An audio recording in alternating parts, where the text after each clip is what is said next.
कि मैं गूगल से सर्च कर लूंगा, मुझे आपकी जरूरत नहीं है मम्मा, मैं कर लूंगा ये चीज। तो एक इसमें एक आ जाता है ना कि बच्चों में वो संस्कार रह ही नहीं जाते हैं कि गुरु को मतलब ही नहीं समझेंगे वो, तो उनके प्रति आदर सम्मान कहाँ से होगा, उनको होगा ही नहीं ये चीजें। तो कबीर दास ने भी तो गुरु को ही गुरु गोविंद दो खड़े काके लागो पाए, बलिहारी गुरु आपने गोविंद दियो बताए। मतलब उन्होंने ये बता ही दिया कि गुरु महान है, क्योंकि गुरु ही मुझे ज्ञान देते हैं कि भगवान है क्या। हमें तो भगवान का मतलब भी नहीं पता होता है, लेकिन हम लोग को ज्ञान कौन देता है, वही गुरु ही बताते हैं। जैसे मैं संगीत में हूँ, तो आज मैं सोचूं कि मैं गूगल से सर्च करके मैं म्यूजिक का अपना शास्त्रीय संगीत मैं गा सकती हूँ, हाँ गा सकती हूँ। बट जो उसमें छोटी छोटी रिदम होती हैं, जो उसकी मुर्कियां होती हैं, जो उसके ताल होते हैं, वो गुरु के बिना हम लोग कभी नहीं सीख सकते हैं। हाँ, मैं उस बंदिश को गा सकती हूँ, मैं उस स्वर को गा सकती हूँ, बट उसकी जो लयकारी है, किसको किस किस उसमें गाना है, तो वो हमें इस चीज का कहीं ना कहीं मतलब हम नहीं कर सकते हैं बिना गुरु के। तो मेरा तो मानना यही है कि भगवान से पहले गुरु को, क्योंकि गुरु का आशीर्वाद बहुत ही जरूरी है एक स्टूडेंट के लिए। और जैसे कि चुनौतीपूर्ण है, तो चुनौतीपूर्ण में तो एक ये भी हो जाता है, भाव कहीं ना कहीं आ जाता है। अब के युग, अब के जो प्रेजेंट वर्तमान समय जो चल रहा है हम लोगों का, तो उसमें जैसे कि एक आर्थिक स्थिति भी बहुत महत्व रखता है सर, कि जो बच्चा इतना टैलेंटेड होते हुए भी आज उनकी ग्रोथ क्यों रुक रही है, तो कहीं ना कहीं ये इस पे हम लोग को विचार करना चाहिए कि एक जो बहुत टैलेंटेड है, बहुत मतलब उसको आना चाहिए उस जगह, लेकिन वो कहीं ना कहीं आर्थिक स्थिति से अपने पीछे हो जाता है। तो इन सब चीजों का सर मैं ज्यादा तो नहीं बोल सकती हूँ, हम सब लोग मिलके इस चीजों पे एक गुरु जैसे होते हैं कि हम लोग को ये विचार करना चाहिए कि ऐसे बच्चों को आगे ले आना चाहिए कि जो बच्चा एक आर्थिक स्थिति की वजह से अपनी परिस्थितियों से जूझ रहा है, ये पैसे वाले और वो वाले, मतलब अब मैं क्या कहूँ, इस पे ज्यादा मुझे बोलना नहीं चाहिए, बट एक इसको दूर करना ही हम लोग के उसमें आता है सर। तो आप सभी से मेरा यही निवेदन है कि ये गुरु वाला जो है ना, ये परंपरा आप लोग सब ऐसे ही निभाएं कि एक बच्चे की भावनाओं पे भी जाना चाहिए, ना कि एक उसके भाव को समझिए कि उसके अंदर है क्या, उसकी तकलीफें क्या हैं। ऐसा नहीं कि आप केवल किताबी भाषा पढ़ा दिया, वो बच्चा कष्ट में है, वो बच्चा तकलीफ में है, तो आप उसको भी समझिए, आपका ये फर्ज बनता है। और एक गुरु का है, और मेरे को आज बहुत खुशी हुई आप सब लोग का सब कुछ सुन के। तो आज मुझे सर एक दो लाइन अगर आप मौका दें तो मैं एक दो लाइन बोलना चाहती हूँ गुरु पे। मैं ज्यादा टाइम नहीं लूंगी। तो एक मुझे एक दो लाइन की एक एक स्वागत ही समझिए, गुरु पे मैंने बनाया है इसको। तो है अभिनंदन के संग स्वागत, हृदय से आपका हरिजन। है अभिनंदन के संग स्वागत, हृदय से आपका गुरुजन। कृपा है आपकी हम पर, दिया जो आपने दर्शन। कृपा है आपकी हम पर, दिया जो आपने दर्शन। मुदित मन हो गया दर्शन से आपके गुरुजन है अभिनंदन के संग स्वागत हृदय से आपके गुरुजन। बहुत है सर, अभी तो बहुत लंबी है, मैं ज्यादा टाइम नहीं लेना चाहती हूँ। बस बस इसी को लेके मैं अपना यहीं पे समाप्त करना चाहती हूँ, विराम लेना बहुत बहुत चाहती हूँ। धन्यवाद मैडम, बहुत बहुत अच्छा वक्तव्य रहा, ठीक रहा, जितना भी प्रयास रहा बहुत अच्छा रहा। हमारे बीच में डॉक्टर टी कमड़ी जी उपस्थित हैं और बहुत अच्छा रहा मैडम, आप जुड़ गए। और आपसे अनुरोध है कि गुरु शिष्य परंपरा पर, चूंकि हम पहले से इनविटेशन दिए थे लेकिन शायद आप देख नहीं पाए, तो आज का जो टॉपिक है संभावनाएं विषय है, तो उस पर आप भी अपने वक्तव्य को रखें। डॉक्टर टी कमड़ी मैडम। सभी को नमस्कार। मैं थोड़ा क्षमा चाहती हूँ, मैं पहले समझ नहीं पाई थी कि किस विषय पे है। अचानक मैंने लिंक देखी और भुवनेश्वर जी का आग्रह था जुड़िए, तो मैं जुड़ गई। गुरु शिष्य परंपरा तो हमारे सनातन परंपरा है और गुरु का जो स्थान है वो विश्व में सबसे ऊंचा माना गया है। जैसा कि अभी दीदी ने भी कहा, मैडम ने कहा कि गुरु शिष्य की जो परंपरा है उसे यदि हम अपने देश की संस्कृति से मिलाकर देखें तो ये एक बात हमारे सामने स्पष्ट होती है कि गुरु को जो ज्ञान देने वाला कहा है, ज्ञान देने से ज्यादा मुझे लगता है कि हमारे जो पथ प्रदर्शक होते हैं, हर व्यक्ति के अंदर योग्यता होती है, लेकिन उस योग्यता को सही दिशा प्रदान करना, उसे मार्गदर्शन प्रदान करना, ये गुरु का बहुत ही महत्वपूर्ण कार्य होता है। और मुझे लगता है कि प्रत्येक मनुष्य के जीवन में जो गुरु का स्थान है उसे कोई किसी चीज की तुलना नहीं की जा सकती। जैसे कबीर ने भी कहा है कि भाई मेरे मन में हमेशा इच्छा रही कि मैं गुरु को कुछ दे दूं और उऋण हो जाऊं, लेकिन उन्हें संसार में ऐसी कोई चीज नहीं दिखी कि जिस चीज को देकर वो गुरु के ऋण से उऋण हो जाए और गुरु के मन को प्रसन्न कर सके। तो ये तो बस इससे ज्यादा तो कुछ कह नहीं पाऊंगी। आप सभी को धन्यवाद। बहुत बहुत धन्यवाद मैडम, कम समय में आपने अपने वक्तव्य, चूंकि ज्यादा समय आपको जोड़ नहीं सका इसलिए कि आपके पास सूचनाएं नहीं, नहीं यदि पहुंची। मुझे पहले से ये पता होता कि किस विषय पे हमारा कार्यक्रम है और कब कब है, समय भी नहीं मालूम था मुझे, अचानक मैं मोबाइल देखी और आपके आग्रह से जुड़ गई। जी नेक्स्ट कार्यक्रम जब भी होगा तो आपको बुलाएंगे, है ना, और जी उसमें जी आप बिल्कुल। जुड़ेंगी। चूंकि अचानक ये कार्यक्रम होना था और हमारे जो कार्यक्रम अध्यक्ष हैं डॉक्टर रामनारायण तिवारी जी, उनका बार बार फोन आता था, और चूंकि मैं नेटवर्क समस्या संबंधित हूँ और जिस जगह पर हूँ वहाँ नेटवर्किंग समस्या बहुत जबरदस्त है, और सभी लोग जानते हैं कि एक बार लिंक टूट गया था, फिर लाइट की भी व्यवस्था नहीं, चरमरा गई थी, तो फिर मैंने तुरंत लिंक बनाया और फिर से भेजा। जी तो इसलिए थोड़ी समस्या, कार्यक्रम में समस्या आई हुई है। अब नेक्स्ट बार जब भी करेंगे तो पूरी सूचना आपको देंगे, ठीक है मैडम। जी जी हमारे बीच में दो व्यक्तित्व और दिखाई दे रहे हैं, एक प्रियंका पटेल जी हैं और दूसरे सुबोध यादव जी। आप भी गुरु शिष्य परंपरा के संबंध में अगर कहना चाहते हैं तो अपने वक्तव्य को रख सकते हैं। सुबोध यादव जी।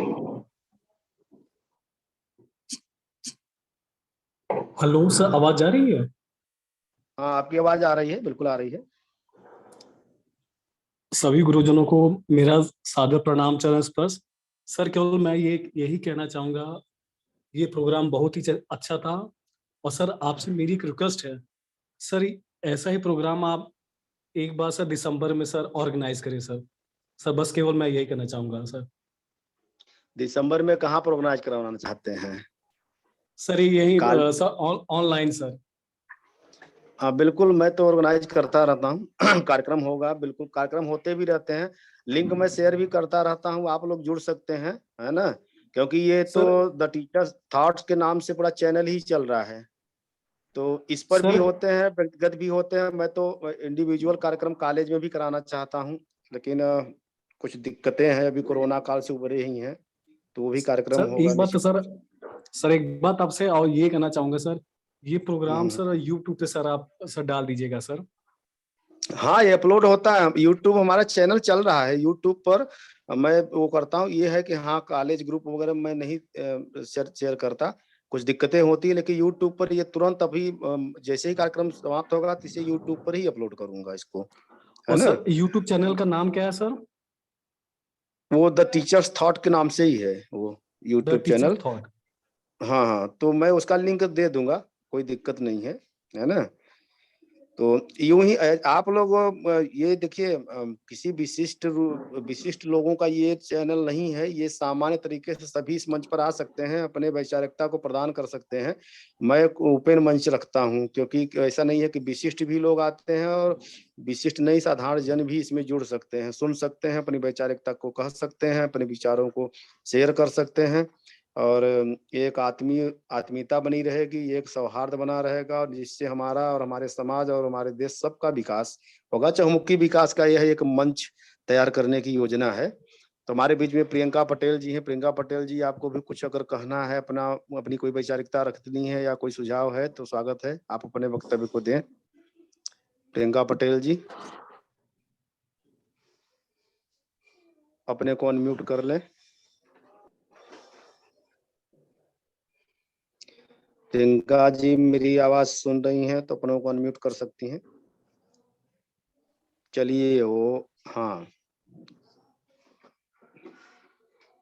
हाँ जी, आपने एक बार अनम्यूट किया, उसके बाद फिर से म्यूट हो गई।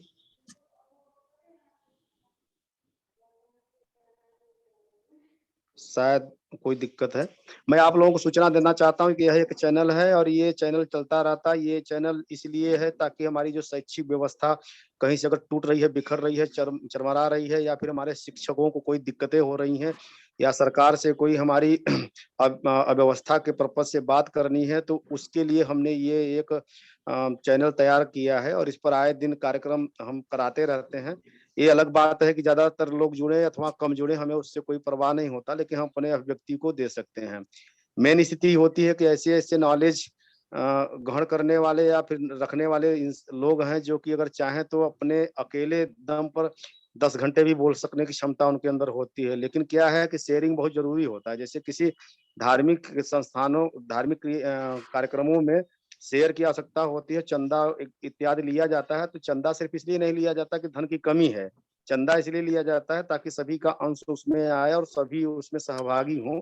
इसलिए एक चंदा की रूपरेखा तैयार की जाती है। हाँ, ये अलग बात है कि आज की दिनचर्या में कुछ लोगों ने इसे अपना व्यापार बना रखा है और इसके माध्यम से धार्मिक क्रियाकलाप के माध्यम से अपनी जीवनचर्या को चलाने के लिए भी पैसे कलेक्ट कर लेते हैं। वह एक अलग पहलू है। उसी प्रकार से वैचारिकता का भी पहलू है, वैचारिकता का भी एक मंच है, जिसे कि हम एक जगह संग्रहित होकर के रखना चाह रहे हैं, जिससे कि हमारे जो आपस में जो समस्याएं पैदा हो रही हैं, उन समस्याओं से रूबरू होते हुए, उन चुनौतियों को ग्रहण करते हुए और उसके समाधान की खोज करें। और जरूरी नहीं है कि आप किसी समस्या से अगर संबंधित है या समस्या से ग्रसित है, जरूरी नहीं है कि समाधान आप ही कर लेंगे। कभी कभी होता यह है कि हमारे अगल बगल में रहने वाला व्यक्ति भी हमारी समस्या को सुन करके क्षण भर में उस समस्या का समाधान कर सकता है। और वैचारिकता में कोई छोटा बड़ा नहीं होता। किसी भी तथ्य से संबंधित व्यक्ति हो, उससे वैचारिकता ली जा सकती है, उसके बारे में विचार किया जा सकता है, उसके बारे में सोचा जा सकता है। तो इसीलिए हमें ऐसे कार्यक्रम का आयोजन करना चाहिए।